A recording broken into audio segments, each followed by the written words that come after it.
Hello, and very briefly I would like to address Abed, who says there's no Masorah for Kabbalah. The subject of Gershon Chenach of Radzin's book, which I'm reading, is the Masorah for Kabbalah. Every generation had its great Kabbalist, its great book, as I've explained earlier. There's Sefer Toldos Adam, there's the Sefer of Chanoch, the Torah in the Chumash mentions the book of Chanoch. It's not the book of Chanoch that we claim to have found today. If you had watched all of the things earlier, Abed, you would maybe have noticed that the book of the Gemara, which you have respect for, is clearly from your response, mentions 400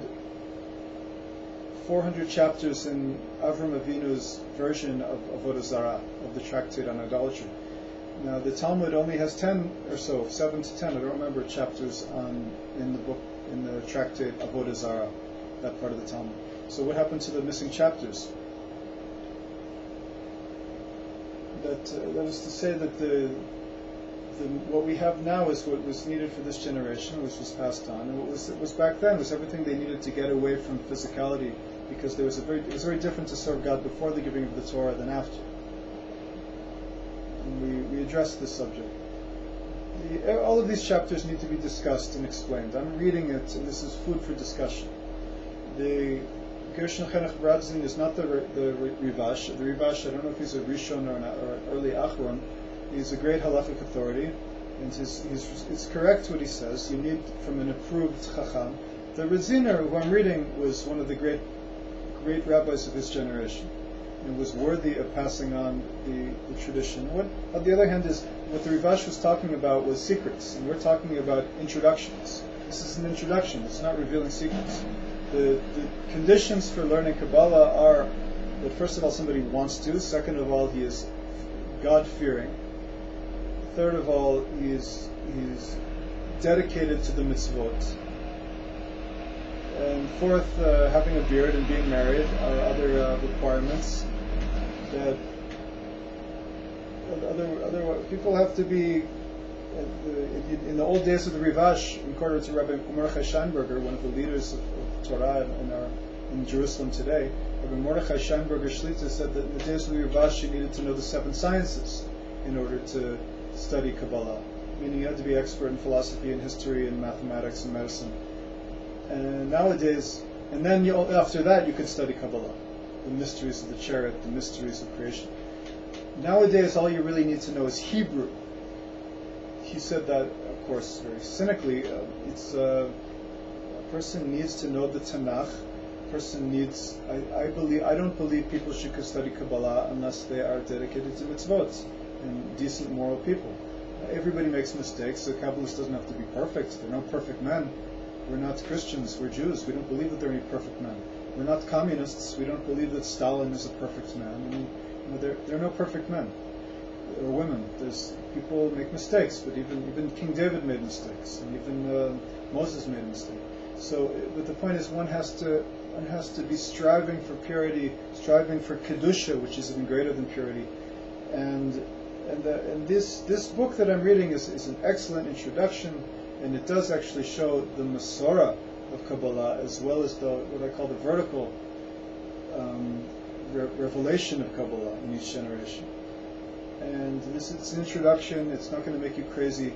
It is giving food for thought in order for those who are even thinking of studying Kabbalah, and those who are in my videotapes. Anybody could watch them in the world, but they are actually geared for people who are dedicated to Torah and mitzvot more, and they are for Bnei Noach who are dedicated to moral life under the 7 Noachite laws.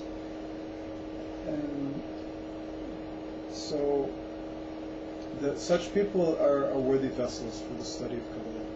Now, the Kabbalah is not separate from the Torah. It's not separate from the Gemara. A person has to follow the law in order to truly understand Kabbalah.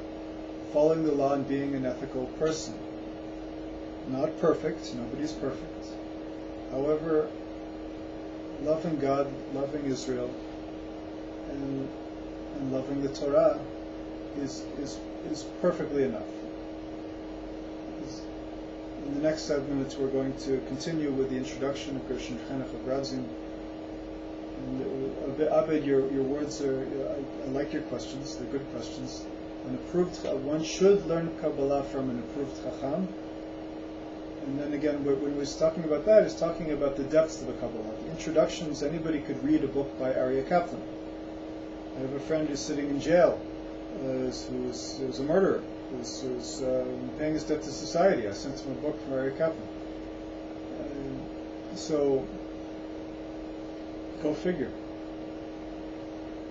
The depths, however, require painstaking efforts and study, dedication to the ways of purity and the ways of Kedusha, sanctity, dedication to the mitzvot, and willingness to fail and to learn from one's mistakes in order to rise to the even greater level.